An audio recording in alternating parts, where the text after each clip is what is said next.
Morning everyone. आज हम लोग एक ऐसा टॉपिक पढ़ने जा रहे हैं जो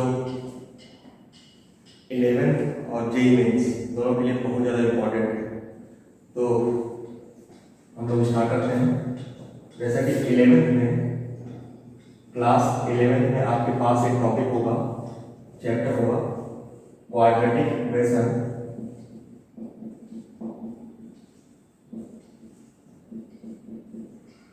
एंड कॉम्प्लेक्स नंबर।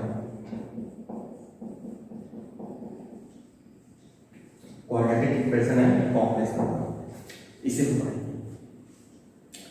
तो सबसे पहले कॉम्प्लेक्स नंबर क्या है, what is the complex number.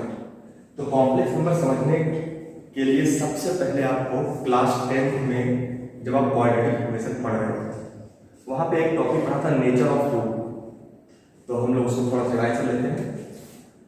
ax square plus bx plus c is equal to 0। ये क्वाड्रेटिक इक्वेशन क्लास 10th में आप पढ़ना। abc क्या है यहाँ पे, real number belongs to any real number. और आपने क्या पढ़ा था, nature of root. Nature of root कैसे डिसाइड किया था, discriminant d is equal to b square minus 4ac। आपने ये बोला था वहां पे कि जब d ग्रेटर देन 0 होगा, two distinct real root,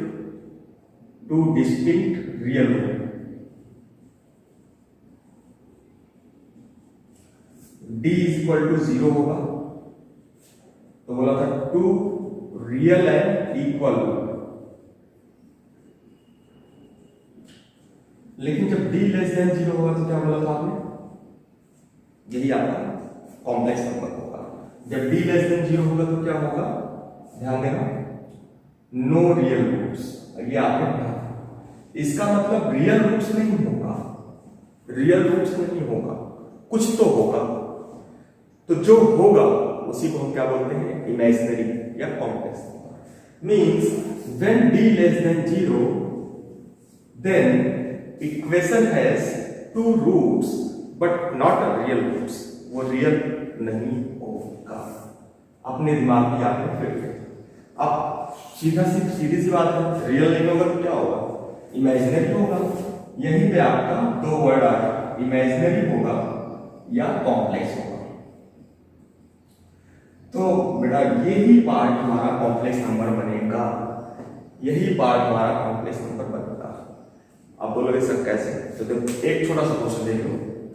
suppose मैं आपको ये क्वेश्चन दे रहा हूं, एग्जांपल में देखिए, x square plus x plus 1 is equal to 0। This is a quadratic. सबको दिख रहा है कि ये सब क्वाड्रेटिक है, कोई प्रॉब्लम नहीं।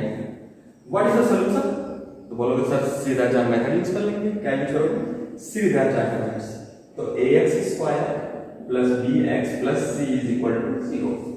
What is the value of a is equal to 1, b is equal to 1 and c is equal to 1। अब आगे क्या करोगे आप, सीधा चार मेथड्स। व्हाट इज द सीधा चार methods, minus b plus minus b square minus 4ac by 2a। ये आपने पढ़ा है, वैल्यू पुट कर दो बेटा फटाफट। Minus 1 plus minus square root 1 minus 4 by 2। ये हो गया। इसको आप क्या लिखोगे, minus 1 plus minus root 3 by 2। तो मीन्स यहां पे दो रूट्स क्या क्या आ गए, आप देखो यहां पे दो रूट्स क्या आए हैं, आपको सीधा सीधा दिख रहा होगा।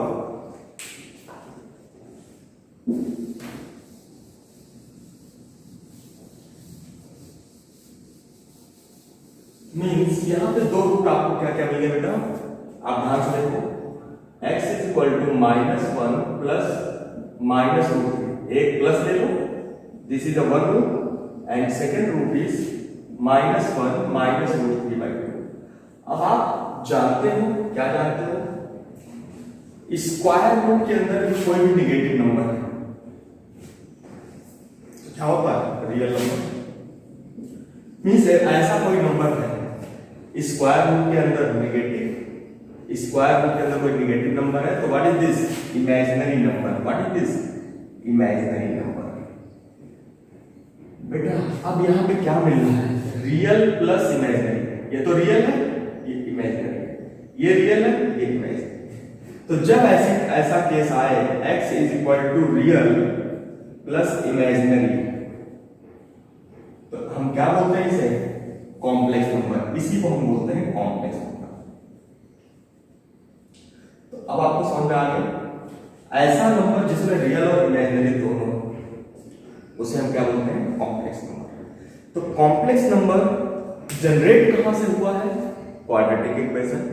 क्वाड्रेटिक इक्वेशन में कहां से आया है? जब डिस्क्रिमिनेंट लेस देन 0 होगा। डिस्क्रिमिनेंट लेस देन 0 होगा तो श्रीधराचार्य मेथड लगाओगे।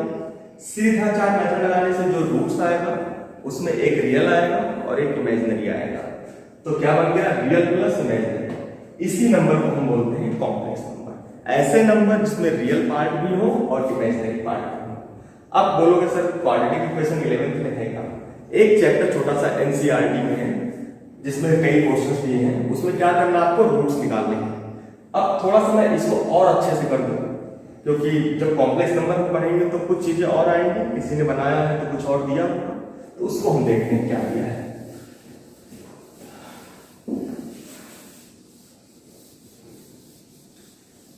अच्छा, सबको दिख रहा है यहां पे -√3, इसको हम क्या लिख सकते हैं? √3 इंटू √-1 लिख सकते हैं।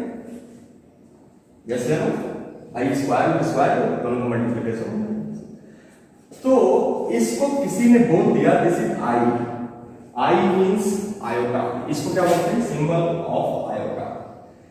इसी से हम लिखते हैं कॉम्प्लेक्स नंबर, इमेजिनरी नंबर। तो आई से हम क्या डिनोट करते हैं? Imaginary number, imaginary. अब सपोज मैंने इसकी जगह क्या लिख दिया? -√3 की जगह क्या लिख दिया? √3i। और आपने पढ़ा होगा ऐसा कोई भी नंबर bi की फॉर्म में होगा तो कैसा होता है? इमेजिनरी होता है। यदि i आ गया उसके साथ, किसी के साथ यदि i आ गया किसी नंबर के साथ, दैट्स कॉल्ड इमेजिनरी नंबर। तो आपको इमेजिनरी का मतलब तो अब समझ में आ गया। i मतलब स्क्वायर रूट ऑफ -1। अब क्या किया उस बंदे ने? अब क्या किया उन्होंने? इसको रिप्लेस कर दिया, -√3 को रिप्लेस कर दिया। तो अब आप देखो कुछ और बन गया, -1 प्लस माइनस √3i/2, ये बन गया। अब इसी को उन्होंने क्या बोलते हैं? Complex number, different complex number. तो अब आपको समझ में आ गया? क्लियर? अब कोई भी इक्वेशन सॉल्व करोगे, NCERT chapter number 5.3, chapter number 5.3 आप करिएगा। चैप्टर नंबर 5.3 का एक क्वेश्चन मैं और कर दे रहा हूं आपके लिए, जिससे कि आप करिएगा। तो बेटा देखो, पहले आप एनसीईआरटी पढ़ो अच्छे से। यदि आपने एनसीईआरटी अच्छे से कर लिया तो फिर ये मान के चलो कि फिर आपका काम 99% कंप्लीट है।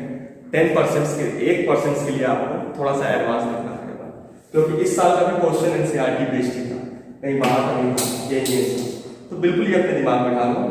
सपोज ये क्वेश्चन आ गया, x² + 3x + 9 = 0। What is the root? तो बोलोगे सर डिस्क्रिमिनेंट पहले निकालोगे, इसको कंपेयर करोगे, ax² + bx + c = 0। सबसे पहले कंपेयर करोगे इसको तो क्या आ जाएगा? a = 1, b = 3, c = 9। तो डिस्क्रिमिनेंट क्या आएगा? b² - 4ac। तो आ गया 9 - 4 × 9 × 1। कुछ नहीं करना है, सिंपल कैलकुलेशन करके चले जाओ, सारी चीजें हो जाएंगी। तो 9 - 36, व्हाट इज दिस? -27। तो डिस्क्रिमिनेंट कितना आ गया? -27। What is the root? Value put करो बेटा। x = -b + -b² - 4ac/2a। तो x पुट करो, b की वैल्यू कितनी है? -3। b² - 4ac कितना है? b² - 4ac कितना है? -27/2।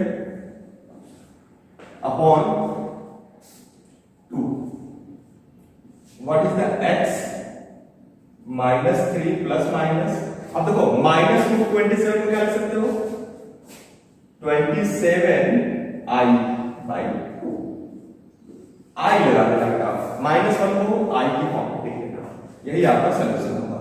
तो -3 प्लस माइनस 3√3i बाई 2, इसके दो रूट्स आ गए।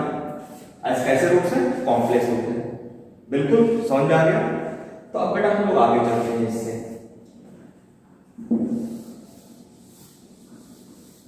तो सबसे पहले आप क्वाड्रेटिक इक्वेशन को सॉल्व करोगे, निगेटिव में यदि कोई नंबर आएगा तो उसको आप i की फॉर्म में लिख दोगे, माइनस i। अब कॉम्प्लेक्स नंबर का जो रियल फॉर्म लिखा किसी ने, जिसने भी लिखा उसने एक रिप्रेजेंटेशन दिया कि कॉम्प्लेक्स नंबर को हमेशा हम किससे लिखेंगे, z से लिखेंगे। z का मतलब क्या होगा, कॉम्प्लेक्स नंबर। और कॉम्प्लेक्स में कितनी चीजें होंगी बेटा, अभी आपने पढ़ा, रियल होगा प्लस इमेजिनरी पार्ट, इमेजिनरी होगा। यदि दोनों नंबर है, रियल और इमेजिनरी दोनों हैं, तो आपको क्या बोलोगे, कॉम्प्लेक्स नंबर। अब सपोज रियल मतलब कोई कांस्टेंट हमने मान लिया, रियल को हमने लिखा a से, इमेजिनरी को हमने लिखा किससे, b से। तो क्या b पता चल रहा है, नहीं। तो इमेजिनरी कब होगा, जब b i लिखेंगे। तो अब मैंने इसको रिप्रेजेंट किया z is equal to a plus b i, या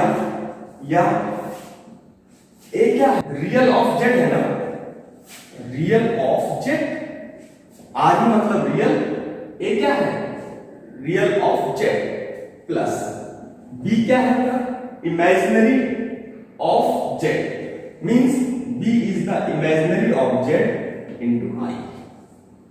समझ में आया, इमेजिनरी ऑफ z मतलब b, real part of z मतलब a। क्लियर, ये हमने रिप्रेजेंट कर लिया। तो दो तरीके से हमने रिप्रेजेंट किया। अब कुछ लोग बोलते हैं सर x और y में भी लिख लेते हैं। तो सपोज बेटा रियल का मतलब क्या होता है, अभी तक आपने एक कॉन्सेप्ट पढ़ा होगा क्लास 9 में, रियल नंबर लाइन। तो आपने रियल नंबर लाइन कैसे लिखते थे, रियल नंबर लाइन, ये क्या होता था, सोचो ध्यान से। ऐसे नंबर होते थे, ऐसा नंबर कहीं और होता है, कोऑर्डिनेट एक्सिस में। किसमें होता है, कोऑर्डिनेट एक्सिस में। तो this is x, this is y। तो x को हम क्या बोलते हैं, रियल बोलते हैं, रियल एक्सिस, और y को क्या बोलते हैं, इमेजिनरी एक्सिस। अब बोलोगे सर यदि हम रिप्लेस कर दें, या x को हम क्या बोलते हैं, रियल पार्ट ऑफ z, और इसको क्या बोलते हैं, इमेजिनरी पार्ट ऑफ z। तो मींस यहां पे आपका फिर से आ गया z is equal to x plus yi। तो ये तीन रिप्रेजेंटेशन आपको अपने दिमाग में रखने हैं। तो बड़ा बिल्कुल बेसिक्स में चल रहा हूं, और बेसिक्स मतलब आपको 0 टू टॉप तक जाना है। तो पहले तो रिप्रेजेंटेशन, तो किसी भी कॉम्प्लेक्स नंबर को लिखने का मतलब होता है रियल और इमेजिनरी होने चाहिए दोनों नंबर। z को हमने रियल और इमेजिनरी लिख दिया, रियल का मतलब a, इमेजिनरी का मतलब bi, इतना क्लियर हो गया। z इक्वल टू फिर हमने लिखा a प्लस bi। a क्या है, real part of z, real part of z। b क्या है, इमेजिनरी पार्ट ऑफ z, मतलब इमेजिनरी पार्ट ऑफ z मतलब जो i के साथ है। फिर x axis and y axis, x को हम क्या बोलते हैं, real part of z, imaginary part of z बोलते हैं। तो ये तीन रिप्रेजेंटेशंस हैं। अब मैं बोलूं इन तीनों को यदि रिलेट करूं तो क्या मिल रहा है आपको, real part of z is equal to a is equal to x। इन तीनों का मतलब एक ही है, real part of z is equal to a is equal to x, imaginary part of z is equal to b is equal to y। ये अपने दिमाग में बैठा, इतना तो हो गया क्लियर। अब हम आगे चलते हैं। तो रिप्रेजेंटेशन आपको समझ में आ गया। अब एक चीज और,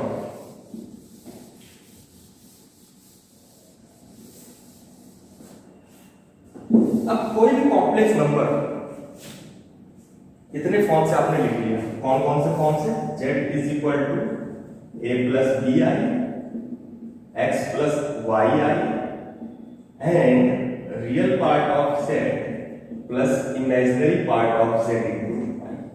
this is a complex number. a plus b i x plus y i real part of z is imaginary part of y. अब हमने क्या बोला कि इसका कार्टेशियन फॉर्म ड्रॉ करो, या देखो अब कार्टेशियन बोलोगे तो कोऑर्डिनेट ज्योमेट्री हो जाएगा, और सेम कोऑर्डिनेट ज्योमेट्री है, सेम कोऑर्डिनेट ज्योमेट्री है, बट इसका एक दूसरा नाम आता है यहाँ पे आर्गन प्लेन. क्या आता है? Argand plane. तो आर्गन प्लेन किसे बोलते हैं? उसी कार्टेशियन एक्सिस को बोलते हैं, बट थोड़ा सा नाम अलग हो जाएगा. आर्गन प्लेन क्या होता है? कोऑर्डिनेट ज्योमेट्री जो देखो ये 0,0 ये भी ओरिजिन ही है इसको, लेकिन हमने क्या बोल दिया? Real part of z. इसको क्या बोल दिया? Imaginary part of z. This is x, this is y. अब बोलोगे सर तो पॉइंट भी होगा? यस, वही फॉर्म. यदि x और y दोनों पॉजिटिव है तो फर्स्ट x और y दोनों पॉजिटिव है, positive positive. x negative y positive. यहां पे दोनों नेगेटिव नेगेटिव. फिर x पॉजिटिव y नेगेटिव. इतना वर्क हो गया भाई. देखो सेम कोऑर्डिनेट ज्योमेट्री पढ़ लो, ये x एक्सिस ये y एक्सिस, वही चीज हम यहां फॉलो करेंगे आर्गन प्लेन. अब आर्गन प्लेन में जब फॉलो करेंगे तो बोलोगे सर पॉइंट कैसे लिखेंगे? बेटा बिल्कुल कुछ नहीं करना है, आप जैसे लिखते हो x, y यही तो लिखते थे पॉइंट में. अब x की वैल्यू कितनी है? a. y की वैल्यू कितनी है? b. कहानी खत्म. या बोलोगे सर x की वैल्यू क्या है? रियल पार्ट ऑफ z, और y की वैल्यू क्या है? Imaginary part of z. अब यदि दोनों पॉजिटिव है तो फर्स्ट में आएगा, एक पॉजिटिव एक नेगेटिव है तो सेकंड या थर्ड में होगा, सेकंड में होगा, और दोनों नेगेटिव है थर्ड में होगा. क्या कहते हैं? फिर यदि x पॉजिटिव होगा y नेगेटिव होगा फोर्थ में होगा. ये काम आपको करना है. अब बोलोगे रिप्रेजेंट तो हम कर लेते हैं 2-3 क्वेश्चंस. अब मैं आपसे बोलूं, देखो अभी सिर्फ आप बेसिक्स पे ध्यान दो, आगे मैं बता रहा हूं, उसके बाद कुछ और चीजें बताऊंगा. तो एक क्वेश्चन लिखते हैं z is equal to 3 plus 2y. अब मैं बोला रिप्रेजेंट करो इस आर्गन प्लेन में कहां होगा. तो सबसे पहले क्या करोगे? इसको पॉइंट फॉर्म में लिखोगे. x की वैल्यू कितनी है? 3. y की वैल्यू कितनी है? 2. तो 3, 2 कहां होगा? 1 2 3. यहां पे 3 1 2 3, 2 आएगा यहां पर. This is 3, 2. आ गया समझ में? फिर मैं बोल रहा हूं z इज इक्वल टू ये z1 मान लो, तो ये क्या है? z1. फिर हमने कहा z2 माइनस 3 प्लस 2y, ये कहां होगा? Negative. 1 2 3 minus 1 minus 2 minus 3 and 2 मतलब ऊपर 1 2 1 2 यहां पे आएगा. This is z2. बेटा इसको रिप्रेजेंट करना सीख लो, काफी अच्छा लगेगा, बहुत अच्छा लगेगा यार. तो z1 z2 क्लियर हो गया. अब आपने रिप्रेजेंट करना सीख लिया पॉइंट्स को, एक काम हमारा हो गया. अच्छा z क्या है? ये ओरिजिन क्या है? ओरिजिन भी एक कॉम्प्लेक्स नंबर की फॉर्म में लिख सकते हो, बिल्कुल लिख सकते हो बेटा. ओरिजिन को क्या लिख सकते हो? ओरिजिन को क्या लिख सकते हो? 0 प्लस 0i. अब बोलोगे इसका मतलब तो कुछ नहीं सर. हाँ रियली कुछ नहीं है, लेकिन 0 ऐसी क्वांटिटी है ना तो पॉजिटिव है ना नेगेटिव है ना इमेजिनरी है ना रियल है, वो अपनी तरह का अलग नंबर है. इसलिए 0 को आपने क्या लिखा? कॉम्प्लेक्स फॉर्म में 0 प्लस 0i. यहाँ पे रियल पार्ट क्या है? 0. इमेजिनरी पार्ट क्या है? 0. अब आर्गन प्लेन में कोई पॉइंट आप रिप्रेजेंट कर लोगे, आर्गन प्लेन में कोई भी पॉइंट आप रिप्रेजेंट कर लोगे. यहाँ पे एक चीज और आ गई, एक नया कॉन्सेप्ट और आ गया. देखो जितने भी आ रहे हैं हम उसका डिस्कशन नेक्स्ट लेक्चर में और अच्छे तरीके से करेंगे और उसको एक्सपेंड करेंगे. तो सबसे पहले क्या है? आप देखो z1 कहां आ गया? यहाँ पे 3, 2. मतलब 1 2 3 1 2 यहां पे कहीं आ गया Z1, ये आपका 3, 2 आ गया। अब बोलोगे सर यदि हम इसको ज्वाइन कर दे तो कुछ बनेगा? यस यस, ये कुछ बनेगा। यदि आप देखो तो ये 0, 0 है, ये 3, 2 है। What is this? What is this? Distance between 2 points, distance between 2 points, distance between 2 points, या लेंथ बोलोगे, और लेंथ को हमेशा डिस्टेंस बिटवीन 2 पॉइंट्स निकाल सकते हो। तो मीन्स यदि आप इसको x1 y1 मान लो, इसको x2 y2 मान लो, आप पढ़ के आए हो what is the distance between these 2 points. कैसे लिखेंगे? देखो ये 0 है, ओरिजिन O Z1 माइनस 0, तो Z1 माइनस 0 मतलब 2 पॉइंट के बीच का डिस्टेंस किससे लिखोगे? मॉडुलस। 2 पॉइंट, एक पॉइंट Z1 है, दूसरा पॉइंट O है। Z1 क्या है बेटा? 3 + 2y, O क्या है? 0 + 0y। अब समझ गए? क्या समझ गए कि इन दोनों के बीच का डिस्टेंस Z1 माइनस O लिख दिया आपने, या Z1 माइनस 0, ये 0 भी मान सकते हो, O भी मान सकते हो। तो Z1 माइनस 0 क्या हो जाएगा? Distance between 2 points. 3 - 0 का होल स्क्वायर 9, 2 - 0 का होल स्क्वायर 4, तो क्या आ गया? √13। तो इसको क्या बोल दिया? Z1 माइनस 0 मतलब मॉड ऑफ Z।